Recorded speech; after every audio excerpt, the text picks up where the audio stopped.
Welcome into an emergency edition of Think Fast. We wanted to use Think Fast for things like this, where things in the culture come up that need to be addressed pretty quickly. And last night, one of the what will be the biggest headline of the year broke in that the Supreme Court is poised to overturn Roe v. Wade.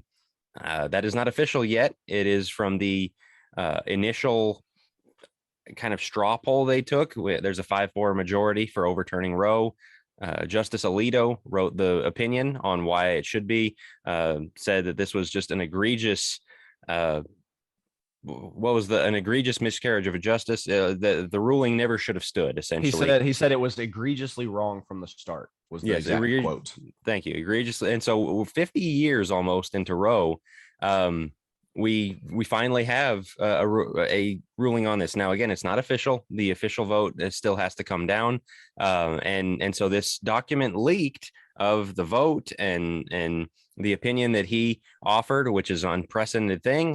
There's a lot of opinions on why that happened, how that happened, a lot of palace intrigue going on there. But we wanted to get on and talk about it because if this is truly is the end of Roe, number one, I think I speak for all of us when I mean, like, fist pumping, jumping up and down. This is one of the greatest days in American history.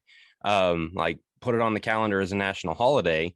But number two, it's going to have a lot of implications for the future of this country, for what Christians have to do in coming years, the nature of this fight that churches and Christians for so long have stood for. And so we want to get into that today. And we're joined today by Dr. Brad Harrub. Of course, Joe, Will, and I have the Think Deeper podcast, but we are very excited to have Brad on with us because you've been pounding the table about abortion for years. And so just give everyone a real quick history rundown if someone's not familiar with the history of Roe and abortion in America. Yeah, I'll go ahead and tell you guys, I honestly did not think I would see this day in my lifetime. It's a huge deal, and I understand it's still just the opinion that was leaked, and there could be potential changes in the future. The reality that they have voted against it is massive. It was all the way back in 1973, so 51 years ago that this thing was made legal. So basically, my entire life, this is all I've known. You have to get somebody older than me, which, I mean, that's an old person, who knew what life was like back when it was illegal to begin with. So, because all I've ever known is illegal or legalized abortion. Got to interview Norma McCorvey, who had a big part in that several years back, kind of found out how it all came about. Basically, the whole thing was done behind the curtain, so to speak. They didn't really even tell her what she was signing her name to. And lo and behold, we get this court opinion. Chief Justice Blackmun at that time made the comment, hey, we need not resolve the question of when life begins. And think about that, and then think about how many advances we've made in science in 51 years. Things like 4D ultrasound, Doppler stethoscopes, all these things that we now can clearly identify life in the womb. It was just a matter of time. And like you said, this is a fist bumping great day, and I think the Lord will be pleased. Brad, you mentioned this off air. I thought it was really interesting. It was a very good point in that the next 48 hours are very much going to be based in a lot of emotion, right? From both sides. I think it's a lot of snap judgments, a lot of emotion surrounding this, especially from the side that supports Roe v. Wade. To me, that speaks a lot to where America is, and it's very sad. And I want to make sure that, this will be revisited in a week and in a month, and Lord willing, in years, we'll look back on this and recognize just how awful it was. But how much people are losing it over their inability to kill babies. To me, right. That just shows where America's at. That, you take it away and they just start losing their minds. It's unbelievable. I've heard lots of news media folks talking about how they're taking away their right. And I'm sitting there looking at that going, wait, we were born with the right to kill people? that makes no sense when you think logically about what's happening. They're murdering an unborn child, but yet, according to the news media, this is their right. Yep. Yep. And Christians are also going to have to be ready for the things that everybody runs to, with stuff like this. You're going to see this ruling, obviously, again, not official yet, but you're going to see this called racist. The racist card is going to get played. The racist flags are going to be thrown.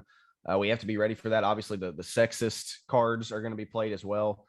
People are going to say, once again, they're going to try to make women the victim and say, oh, so you're against women. They're going to throw out the rape and incest stats, or the rape and incest examples again, even though anybody can look up stats and see that is a very, very, very small percentage of the actual abortions that take place. And yet that's what so many people are going to run to. We as Christians have to be ready for this. And the interesting thing about it, we've been preaching against this for decades. We've been teaching against this for decades. I got to be honest. I'm with Dad in the sense that I didn't think I'd ever see it. You got to wonder how many Christians preached and taught against this without really ever thinking that it was ever going to come to fruition, right?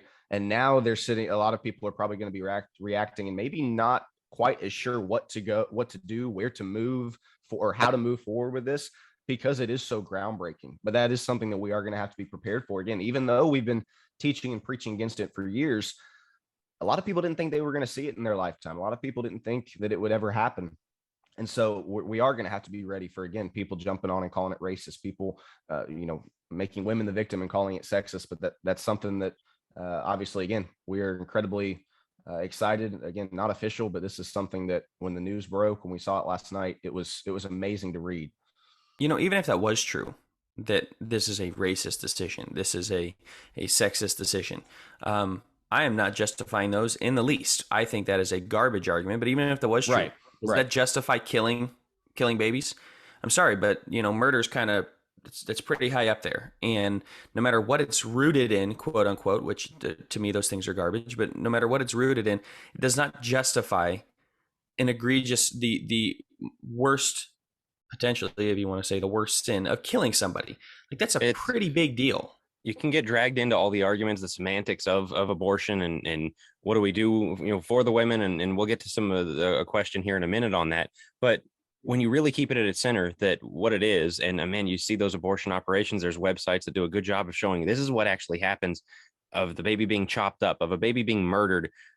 When you keep it at that, all those arguments really just don't matter that much. It's right. Let's remember that that's what's happening. And so with this, it doesn't become a nationwide ban. What it does is it sends it back to the states. There are already a number of states that have essentially illegalized it. And so they would get to keep doing that. Texas, Oklahoma, I think Mississippi. There are as many as like 13 that overnight have the papers ready that would make it illegal. That, of course, that'd be very much kind of a red-blue thing. And so there would be much more to fight for. And so I think that's one of the things we need to address is Christian political engagement. I wanted to bring in some tweets from Tim Keller. He's a Presbyterian minister in New York City, very big name, sold a lot of books.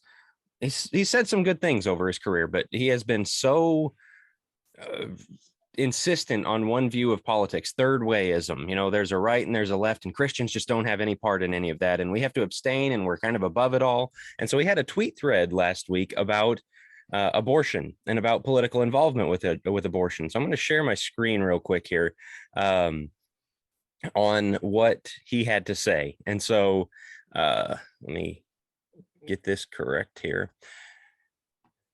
Let's see. So he had these tweets again regarding abortion, saying he brings up that, hey, it's a sin to worship idols and it's a sin to murder.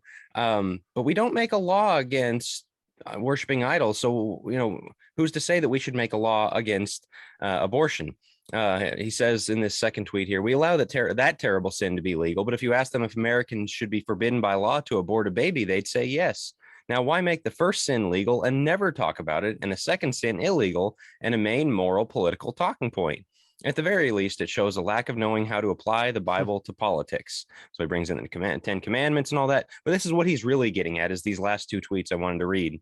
We are to help the poor, but the Bible doesn't tell us which political strategy, high taxes and government services, low taxes and private charity, to use. He's wrong about that, but that's a different podcast. The Bible binds my conscience to love the immigrant, but it doesn't tell me how many legal immigrants to admit to the U.S. every year. I know abortion is a sin, but the Bible doesn't tell me the best political policy to decrease or end abortion in this country, nor which political or legal policies are most effective to that end. And so the point that he's trying to make is, well, we know it's bad, but we can't really say what the Bible would have us do about it. Like, okay, Tim, if you're so bold, why don't you make that about slavery? Let's run a bunch of ideas, a bunch of sins through that filter. Well, the Bible doesn't say whether a government should outlaw it. And so this kind of above it all, we don't want to engage on a political level. Lives are at stake. And kind of the Millions pietism of lives are at stake. Millions. I mean, what is it, 60 million since Roe? And so when you kind of, as Christians, there's a real pull to that, to try and stay above it all. Again, it's lives on the line. This is murder. As I said, when you put murder into that argument of what he was saying, of like, no, that we really can't equivocate like this, man. And so as we talk about what we as Christians are going to do when it goes to the state level, and there's still advocacy to happen, there's still things that need to come to pass to get it outlawed as broadly as possible. It's not wrong to get engaged. It's not wrong to take up that fight. It's not wrong to say this is killing somebody, and killing people should be illegal. And it's go for it, Red. I was just going to say, I challenge every preacher in the Lord's church to use this coming Sunday to teach effectively on the value of human life, to remind their people, hey, this is what this is really all about. Because here's the thing, we've got a lot of younger folks who they've heard some sermons about it, but they are so drawn into the emotional issue, the protesting activism side of things, that, okay, yeah, well, it may be kind of wrong, but, and we need preachers who are bold enough and courageous enough to stand up this Sunday and say, God is looking down on America differently today, and here is why.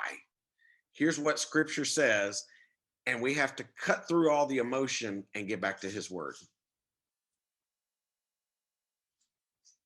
I was just going to say how this very much speaks to the idea of like your brain is so open that it falls out, right? I try to keep an open mind, and it's like, well, for Tim Keller, it's gone. And I think it's easy for Christians to go there. I mean, that will not age well. Jack, I think you were talking off air about how poorly that went over. His specific thing. Brad, I like that, of challenging churches specifically to talk about this. This is going to be on everybody's mind, wherever you fall on the political side of it, wherever you fall on the aisle. If you fall in supporting Roe v. Wade, repent. Okay, that's just where it's at. I don't think a Christian can, in good conscience, support it for any reason. And the idea of, I mean, what is government for, according to Romans 13? To punish evildoers, correct? Who's evildoers? Those who are killing babies, those who are advocating for abortion. So Tim Keller is just way off his rocker on this one, and I think he got it handed to him back on Twitter, from my understanding of it, which is good. But for those Christians who are kind of on the fence about it, I don't see how you can be on the fence about it. But I want to lead that into a discussion of, okay, we as Christians can talk a lot about the negative of this and how bad it is, but you're going to have the argument of like, well, what do you do with all the kids that are going to be born? There's going to be people that, what the Christians basically only care about them when they're in the womb, and as soon as they're born, they don't. And I guess what I'd like to get your guys' thoughts on that line of reasoning there of, we don't care about them once they're born. Yeah, I wrote on that at focuspress.org a few years ago. I can link it under the video here. It's garbage. Nobody does more adoptions than Christians. Why do so many of the hospitals have saint before it? Because it was religious people, it was Christians, it was Catholics, it was, it was people looking at the Bible saying we should probably do something for people. And so, number one, that's a lie. Number two, there's kind of almost this sense that we're told of like, if you guys did a better job of that, then we'd believe you. Then we'd be more okay with it. No, you wouldn't. That's just all the evidence is there. That's not what this is about. And again, you come back to the idea of like, well, until you're ready to adopt every single baby, we're going to keep murdering them. And then once you're ready to adopt them, then we'll let you stop the murder of them. No. Well, You it stop makes the no murder sense. first and then figure it out from there, Right. The justification of murder is what's the issue here. If somebody is honestly going to do what Jack just said and say, well, whenever you're ready to adopt every single child, that's when we'll allow abortion to stop. It goes back to what Dad brought up just a second ago. We're talking about human life here. We're talking about the value of human life. It's more important than any other life, plant life, animal life. Human babies are more important than your dog's life. We have gotten to a point in our country where we don't believe that. We believe that our pets are more valuable, their lives are more valuable than unborn babies in the womb. And to Dad's point, we've got a lot of young people that are jumping on this train, people that were not even born when abortion was legalized, people that all they've ever known is legalized abortion, and they're jumping on this train, getting behind the pro-choice. We need to protect women. You'll hear people say, well, you can only ban safe abortions, so now that they're just going to go into the back alleyways and do it. And it's the hoops that we have to jump through, or the hoops I should say that other people have to jump through to try to defend blatant acts of murder. It is just puzzling. It's life, again, that we're talking about. It's human life that God values more than any other life he's ever created here on this earth. Well, and at some point we have to have the discussion too about why does it cost so much money to adopt a child in the United States of America versus aborting a child. You can abort a child a whole lot cheaper than you can adopt one. And the hoops that you have to jump through to actually adopt a child. I've got some friends up in Indiana who just recently adopted a child. They had to go through all kinds of hoops and lots of money just to have a child. And so for somebody to argue, well, you got to adopt them all or whatever. Okay, that's fine. Let's legalize everything and let's make adoption a realistic, easy process where loving parents can actually afford it. That's a great point. In this discussion, of course, we have to talk about the personal responsibility that takes place. Right. It is not the child's fault that they were conceived by two people that did not want to conceive him or her. It's simply not. I'm old, so I can get away with saying stuff bluntly. I'm just going to say it. Abortion's been used for birth control in our country far too long. It's time to stop that form of birth control, period. Well, and this is why America is, America's not Israel. I'm not making a one-for-one comparison, but the book of Judges, the land of Canaan, all those people around them where the society ran on child sacrifice, our society runs on child sacrifice. Yeah, a woman's exactly. right to choose, a woman, not being inconvenienced in the workplace. You had some actress get up, at the Oscars a few years ago, you guys might remember, and she's holding her trophy. Basically, this wouldn't have been possible without abortion. That abortion let me not have my career derailed by an unwanted pregnancy. And so I did it. That's child sacrifice. That's what that's called. And so we look at those people as, oh man, they're so primitive. No, we have a society run on child sacrifice. And that's why you're going to see such outrage, the shrieking, the fight back that's going to come out of this. I mean, this is going to be the first domino of some big stuff, whether it's court packing, whether it's states, just like going at each other. I mean, get ready. This is going to get really, really interesting in the coming years. And it's because you're taking away their abortion, their child sacrifice ritual upon which their economic planning and everything they want to do runs. Well, think about this, guys. In the last 5 years, we've gone from, abortion should be legal to the mentality of shout your abortion, almost brag about hashtag shout your abortion.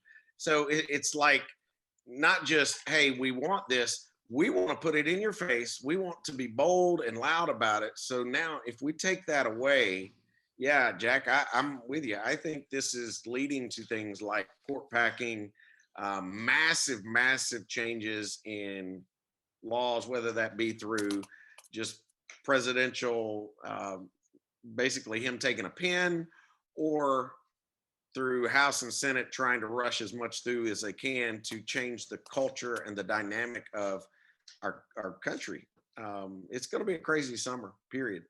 It is. So before we close, I want to finish on one question. And it kind of comes back to the Tim Keller thing, that idea of kind of being above it all, of the world is put off by Christians getting involved in politics. People say, that it brings us down, and we're wrestling in the pit, in the mud with them, and we get dirty. And so people say, well, what about our Christian witness? What about, like, we need to preach the gospel to people. I have strong thoughts about that, but I'll throw that to you guys, and I'll share mine as well. What would you say to people who are like, if you come out loudly anti-abortion, you come out cheering for this, you might drive away non-Christians who are for abortion? Well, it goes back to what we've talked about on the podcast for weeks and months now. We are not called as Christians to be nice to everybody. We're not called to be liked by everybody. We're not called to do everything in our power not to offend people. The gospel, it's not something that we can just say, well, we need to teach the gospel. This doesn't pertain to the gospel. No, everything in life pertains to the gospel. This abortion ruling certainly pertains to the gospel. Our job as Christians is to show people how every aspect of our life pertains to Jesus, pertains to the gospel. It's not, we can't compartmentalize and say, that's not a gospel issue, so I'm not really going to talk about that, mainly because I don't want to hurt anybody's feelings. That's not our job as Christians. It's not a battle of who can I offend the least. It's a battle of who can I lead to Christ and affect for Christ due to my stances and due to standing on the Bible more. How can I do that? And we can do that by taking stances on things like this and showing people that, yes, the gospel pertains to every aspect of our life. It pertains to abortion. It pertains to gay marriage. It pertains to all these things that we've been discussing. I'm sure when you go into the prisons and there's a booming prison ministry that they just tell all the inmates, yeah, murder's not wrong. Don't worry about it. No, it's not wrong.